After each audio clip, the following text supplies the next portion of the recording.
বিদ্যুতের 11,000 ভোল্টের হাইটেনশন তারের সঙ্গে এলটি তারের সংস্পর্শে এসে ঘটে গেল বিপত্তি। পড়ে গেল মিটারের তার।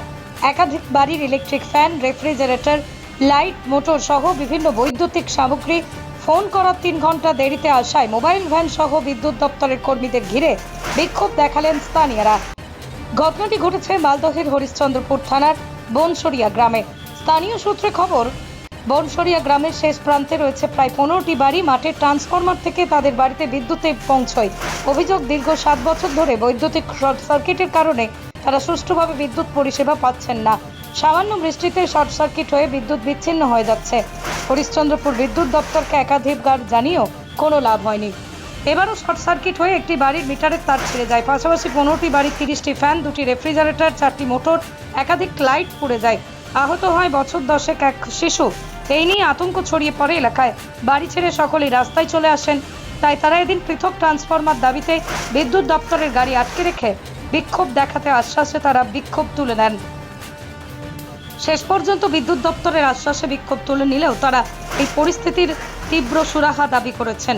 হরিশ্চন্দ্রপুর বিদ্যুৎ দপ্তরের স্টেশন ম্যানেজার প্রদীপ দাস বলেন, তারের উপরে পাখি বসার কারণেই শর্ট সার্কিট হয়েছে। আমরা দ্রুততার সাথে সমাধান করার চেষ্টা করছি। Only 50 meters from Palpara railway station and 1.5 kilometer from National Highway, Palishuri Supermarket Complex, the largest market complex in Nadia district. 1, 2, 3, 4 BHK flats starting from 11.99 lakhs. Instant bank loan. Book now. হলো আজকে বেলা 11টার দিকে একটা তার ছিঁড়ে গেছে। তারটা ছিঁড়ার আগে আমার দিদির বাড়িতে তারটা পড়ে গেছে। তারটা পড়ার মধ্যে আমার দিদির ছেলে ছিল, মেয়ে ছিল, আমার দিদি ছিল, সবাই ঘুমিয়েছিল। তখন রান্না বান্না কিছু হয়নি, ঘুমিয়েছিল তখন। তারপরে কি হলো, যখন কারেন্ট হয়ে গেছে, তারপরে বাচ্চা কাচ্চাকে নিয়ে বাইরে চলে এসেছে। যখন আসতে পারেনি, একটা বাচ্চার 3 ঘন্টা হয়ে গেল, এখনো মুখ থেকে বলি আওয়াজ আসছে না, এখনো বকা হয়ে আছে। সকাল থেকে বাচ্চা কাচ্চা কিছু খায়নি। আমরা জবাব চাচ্ছি সরকারের কাছ থেকে। ছোট ছোট বাচ্চারা খাওয়া দাওয়া কিছু করেনি, সবার বাড়ি গরিব মানুষ আছে, এত টাকা কোথায় পাবো? 3টা 4টা করে এক একজনের পাংখা ফুকছে এত গরমে। সরকার কেমনি থাকছে? এসিতে থাকছে, পাংখায় থাকছে, হচ্ছে না কুলারে থাকছে। আমরা মজদুর আছি, আমরা কি করব? আমরা একদিন আজকে খাচ্ছি, কালকে আমরা খাওয়ার জন্য সোচ্ছি কি খাবো কি দাবো। আর কিন্তু সরকার সোচ্ছে না, পাবলিকের ভালো করছে না। ভোট লওয়ার সময় সবাই বলছে কি ভোট দিবা, আমরা এই কাজ করব ওই কাজ করব, করছে কিছু কাজ নাই। ভোট নেওয়ার সময় সবাই নিম্বর প্রধান যত কিছু আছে সবাই করছে, কিন্তু পাবলিকের দয়া কেউ বুঝছে না।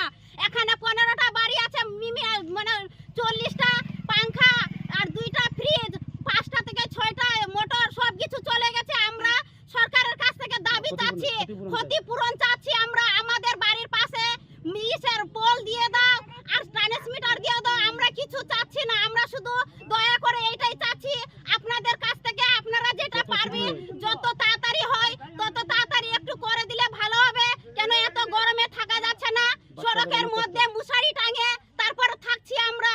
আমরা কিন্তু এত করছি না, কিন্তু যত দিন থেকে হচ্ছে, মানে 5 থেকে 6 বছর থেকে এত ক্ষতি হচ্ছে 15টা বাড়ির, কিন্তু এত দিন কিছু হচ্ছে না। একবার আমরা দরখাস্ত দিয়েছিলাম, কিন্তু আমাদের দরখাস্ত কিন্তু লাইনের বিজলি বিল থেকে যেখানে তাই করছে, আমাদের কিছু হলো না। নাম্বার প্রধান বলা হচ্ছে, ওরা কিছু করছে না। আমরা পাবলিকে আমরা কি করব? আমাদের হাতে কি আছে? যারা ভোট নেওয়ার সময় করছে ওদের তো কিছু দায়িত্ব নাই। তো আমাদের পাবলিক আমরা কি করব? ভুকিয়ে থাকবো? এত গরমে বিজলি থাকছে না তো কি করব আমরা? আপনার নাম? আমার নাম কাজলি খাতুন, বাড়ি ভবানীপুর। দেখাচ্ছি দাদা, আমরা বাড়িতে সুখ মতন থাকতে পারছি না। আমরা পাংখা চালু করলে আমাদের পাংখা পুরে মানুষের গায়ে পড়ে যাচ্ছে। কেন এটা হচ্ছে? কেন হচ্ছে? আমাদের বিদ্যুৎ দেওয়া আছে কিনা ইলেকট্রিক, আমাদের ইলেকট্রিকের জন্য আমাদের বাড়িতে 15টা বাড়ি আমরা ঘুম আমাদের 1.5 মাস থেকে 6 মাস থেকে আমাদের ঘুম হারিয়ে গেছে। আমরা বিদ্যুৎ কোম্পানিতে কল করছি, 3 ঘন্টা এটা ইলেকট্রিক তার ছিঁড়ে গেছে। ইলেকট্রিক তারটা অবধি ঠিক করার জন্য 3 ঘন্টা বাদ আসলো। আমাদের পুরো পাঁচাতে গেলে যতগুলো আছে মায়া মানুষ থেকে গেলে সবাই আমরা রাস্তার পাশে, আমরা রাস্তায় ঘুমিয়ে আছি। কোনো বিদ্যুৎ কোম্পানি আমাদের কথা কানে নিচ্ছে না। কোনো এখানে আমাদের মেম্বার নাই ওই রকম যে আমাদের কানে নিচ্ছে। আমরা দূরের মেম্বার আছে, মেম্বারকে বলতে যাচ্ছি আজকে হবে কালকে হবে, হ্যাঁ ঠিক আছে হয়ে যাবে। আজকে কি হলো? আজকের ঘটনা হলো যে আমরা একটু মোটামুটি মিনিমাম 11:30 11টার মধ্যে ফট করে দুবার আওয়াজ উঠলো। আবার দুটার পরে আমরা বাড়ি ছেড়ে আমরা রাস্তায় চলে আসলাম। রাস্তায় আসার পরে দেখছি কি যে একজনের বাড়িতে আমাদের, ওর নাম হলো কাজলি দিদি, হ্যাঁ, ওর বাড়িতে তার ছিঁড়ে পড়ে আছে। ওর বাচ্চা ছিল ঘুমায়, ওর বাচ্চা যখন ঘুমাইছিল তখন তার ছিঁড়া পড়ে গেছে। ও বাচ্চাকে যান বাঁচাতে যাবে না, নিজের যান বাঁচাবে, ও কোনো হোশ রাখেনি। ও কোনো হোশ বলতে রাখেনি, যান ঝুঁকি করে কোনে নিজের বাচ্চাকে তুলে নিয়ে আসে রাস্তার পাশে। হ্যাঁ, ছেলেকে এমনভাবে চোট লেগেছে, ছেলের মুখ থেকে 2-3 ঘন্টা ধরে কথা নাই মুখ থেকে।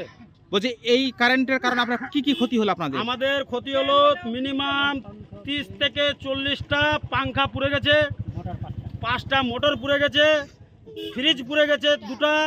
হ্যাঁ, মানুষ বোল্টল, ইলেকট্রিক বোল্টল সব কিছু ইলেকট্রিক তারে আমাদের আগুন ধরে নিচ্ছে বাড়িতে। প্রায় কত লক্ষ টাকা ক্ষয়ক্ষতি হবে সবার মিলিয়ে? মিনিমাম ধরে রাখো যে মিনিমাম মোটামুটি ধরে না 1 লক্ষ রকম ক্ষতি হয়ে গেছে 6 মাস থেকে। আজ এই ইলেকট্রিক দপ্তরে গাড়ি এসছে? গাড়ি এসেছে, আমরা গাড়িকে যেতে দিইনি। আমরা এটুক করে রেখেছিলাম যে বড় স্যার আসবে, আমাদের কন্ডিশনটা দেখবে, তারপরে আমরা ইলেকট্রিক গাড়ির লাইনটাকে আমরা ছড়বো। হ্যাঁ, তো তার মধ্যে ইলেকট্রিকওয়ালারা নিজের মনে পোলের কাছে চলে গেছে। পোলের কাছে আমরা বললাম যে বড় স্যার না আসলে আমাদের লাইন ট্রান্সফরমার ভিড়ানো হলে আমরা বিদ্যুৎ ঠিক করবো না।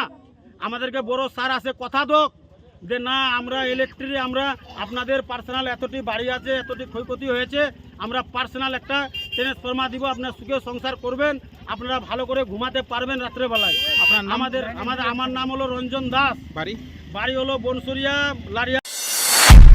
নদিয়া জেলার সবথেকে বড় বিল্ডার্স চাকদার মা মনসা বিল্ডার্স, রড ও সিমেন্টের পাইকারি ও খুচরো বিক্রেতা। মা মনসা বিল্ডার্স, পদ্মবিলা, চাকদা, নদিয়া। রড কেনাকাটায় থাকছে ডিসকাউন্ট অফার। মা মনসা বিল্ডার্স। নদিয়ার সবথেকে বড় English medium school JRS public school, প্রায় 35 বিঘা জমির ওপর গড়ে উঠেছে বিশাল ক্যাম্পাস। নার্সারি থেকে শুরু করে উচ্চ মাধ্যমিক, ITI college, law college, BEd college, ভর্তি চলছে। JRS public. আপনি কোথায় ইনভেস্ট করবেন, কেন করবেন বুঝতে পারছেন না তো? সঠিক গাইডলাইন পেতে আজই আসুন নদিয়ার চাকদাতে নিবেদিতা প্রাইভেট লিমিটেডে। Nivedita private limited, marketing and distribution service. Balcony বা সিঁড়ির রেলিং, মডিউলার কিচেন বা ড্রয়িং রুম, এক কথায় আপনার স্বপ্নের বাড়িকে করে তুলুন আরো সুন্দর। Chakdah ply centre, gorgeous look বা কোয়ালিটি সবে 3 number 1 Chakdah ply centre. Chakdah ply centre, KBM, Chakdah, Nadia. হোমওয়ার্কটা করেছো? হ্যাঁ স্যার। এ বাবা, ভুল করেছো কেন? চোখে কেমন ঝাপসা দেখছি, লিখতে আর পড়তে খুব সমস্যা হচ্ছে। চাকদার মডার্ন অপটিক্স থেকে ভালো চোখের ডাক্তার দেখিয়ে নাও। প্রতিদিন প্রকৃত চোখের ডাক্তার ও দৃষ্টি বিশেষজ্ঞ মডার্ন অপটিক্স, চাকদহে। স্যামসাং, জিও, রিয়েলমি, নদিয়ার একমাত্র অথরাইজড ডিস্ট্রিবিউটর ঘোষ কমিউনিকেশন, থানার মোড়, চাকদা, নদিয়া।